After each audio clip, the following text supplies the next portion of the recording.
Question for you. Have you ever felt so high, intoxicated in love that you started planning the rest of your life, like picking out the wedding dress, choosing the baby names, or even planning to move together after a first date? Maybe after a couple of dates, but it's still the same. The point is, way too soon. Well, if that's you, pause, because you are not alone. And today, I'm going to share with you 3 powerful reasons why you should hit the pause on big decisions during the honeymoon phase, based on what both science has to say about it and, of course, my own hard-learned experiences. So if you're meeting me for the first time, my name is Joan. I am the elite dating coach for affluent divorced women who are ready to meet and marry their soulmate. I help women like you navigate dating after divorce with clarity and confidence so that you don't waste time making the same mistakes that you've made and we keep making. So today's topic, very close to my heart because I have been there more than once, I might say, making big decisions when I thought that, after the first date, I've met the one. Well, spoiler alert, it did not always end well for me. So let's get into the reasons. Reason 1, your brain is playing tricks on you. I know you might think, oh no, how is that? Trust me, your brain is playing tricks on you. So let me tell you a little bit about one of my post-divorce relationships. I met this guy who, to me from day one, he seemed perfect. And mind you, I didn't meet him on the dating apps. I was actually introduced to him by one of my mentors. So of course he had to be a great person, great catch. Anyway, he ticked all of the boxes. He was kind, he was ambitious, he was attentive, he was just there. He was like everything I desired and imagined. Well, within a couple of weeks, and let me say maybe about 4 weeks, we were already daydreaming about our trips all over the world, about how we were going to merge our finances and start investing in properties together. Yeah. And even we started talking about looking for a place to move in together. Well, what I didn't know during that honeymoon phase, because during that phase is when your brain releases a cocktail of feel-good hormones. So these are the dopamine, the oxytocin, the serotonins, right? It just makes everything seem magical. But the truth is, it's not really love yet. It's just chemistry. It's just that initial chemical reaction that's happening between two people. So as I started to learn about neuroscience and how that impacts us during the honeymoon phase, I found out that this period is called a love drug. So it's just this love drug that we're going through in the honeymoon phase impairs our judgment. Your brain is literally rewarding you for being around this person, right? So it's just firing those hormones, but it's not the time for you to decide on, do we move in together? Do we get a mortgage? Do we start planning to have kids? It's not even the time that you decide on whether you're ready for a serious commitment into this person, because that honeymoon glow, it will wear off, and I'm sure you've been through it. And when it wears off, then the question begs, then what? Right? So if this is something that has happened to you, or if you've ever found yourself making that decision way too soon, share in the comments, yeah?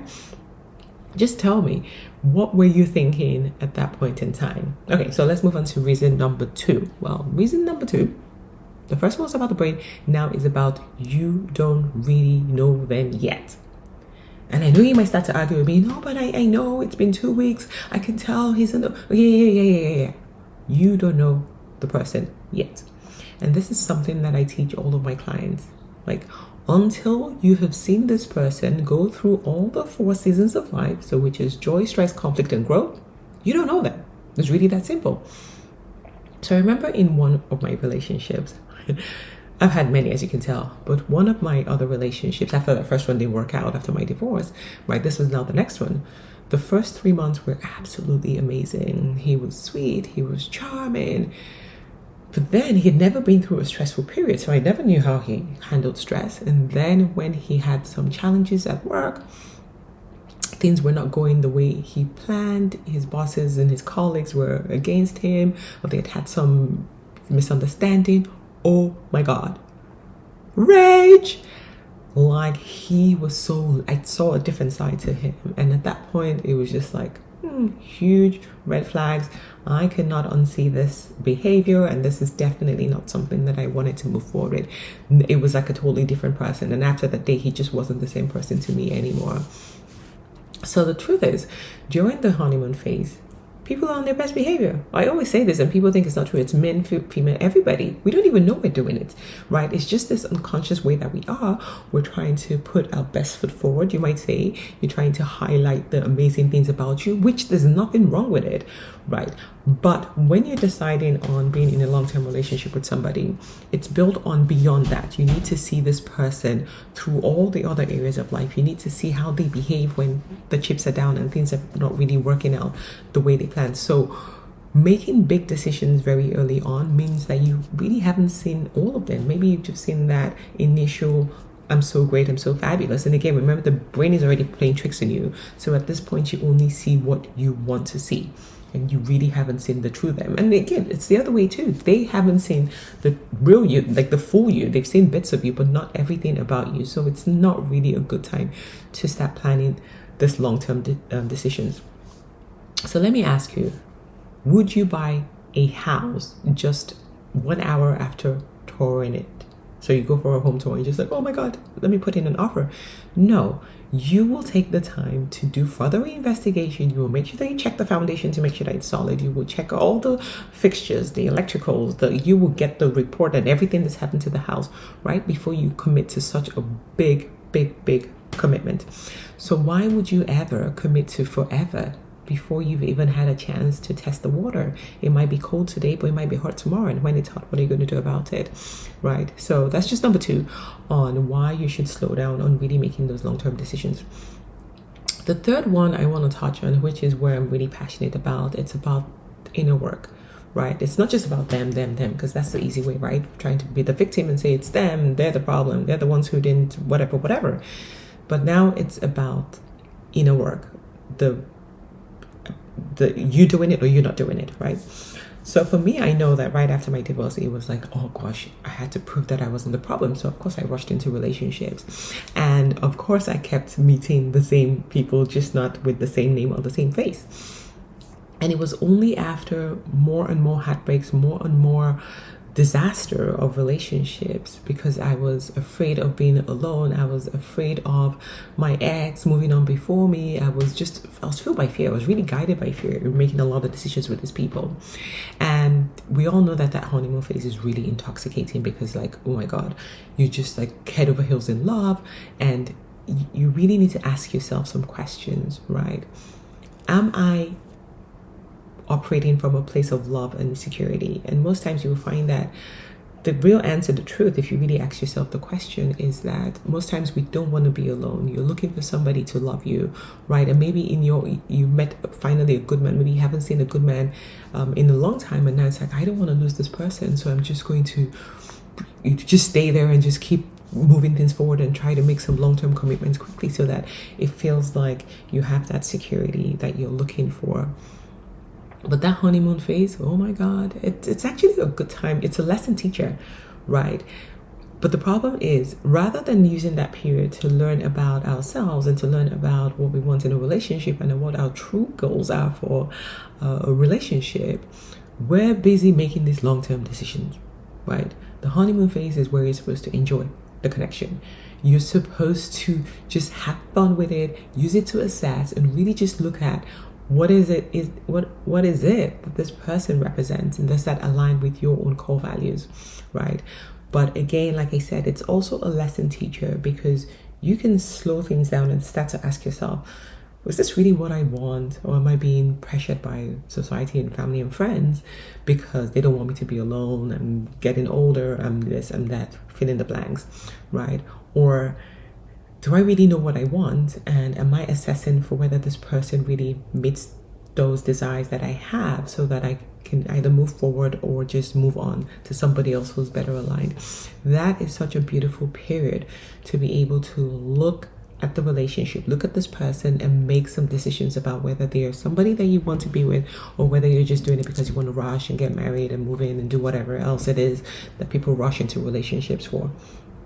So like I said, I have been there. I've done that. I have made this long-term decisions. I've done IVF with a guy that I wasn't even dating for up to a year with. So I know the pain of going through all of that, and then when things don't work out, you try to blame the person, you try to give excuses or reasons, when you could have just slowed things down and be able to make better informed decisions. So like I said, this third part is really about you doing the inner work, really going within to find out why you feel the need to rush, right? And be honest about it with yourself and just say, well, what is it about me that makes me feel like I need to rush? Where is time running to? If this person is a good person, they're going to be a good person in 1 year, but at least you'll know more about them in a year's time to be able to decide, is this somebody that I want to spend forever with, if that's what you're desiring. So rather than rushing, just use that honeymoon phase to enjoy the relationship. Use it to learn more about the other person. Use it to learn more about yourself and really get clearer and clearer on what it is that you're looking for. When you do the inner work, you heal properly, right? You heal. When people ask me, what is the first step after divorce? Healing, right? So it allows you to heal properly. It allows you to rediscover who you were before your marriage and who you are now and what kind of life you're looking for, right? So you're no longer needing to rush. So I went through all of that, and now I just enjoy my relationship. There's no race to any altar. Like there's no prize. Maybe you get a ring, but yeah, there's no real price, right? Happiness is not about the time that you spend with somebody. It's not the length, it's the quality, right? So my message to you today is, so those are the 3 reasons. Before you start making any big decisions, like moving in together, like getting married, like trying to have kids, like combining your lives together, remember, your brain is on a love high, that love drug I spoke about. So give it time, right? Give it time for that phase to pass, and then you can think with better clarity. 2, you haven't truly seen the true picture of who they are. You've seen the best foot forward view of them, but you need to give it time to be able to see the whole person going through those 4 seasons of life.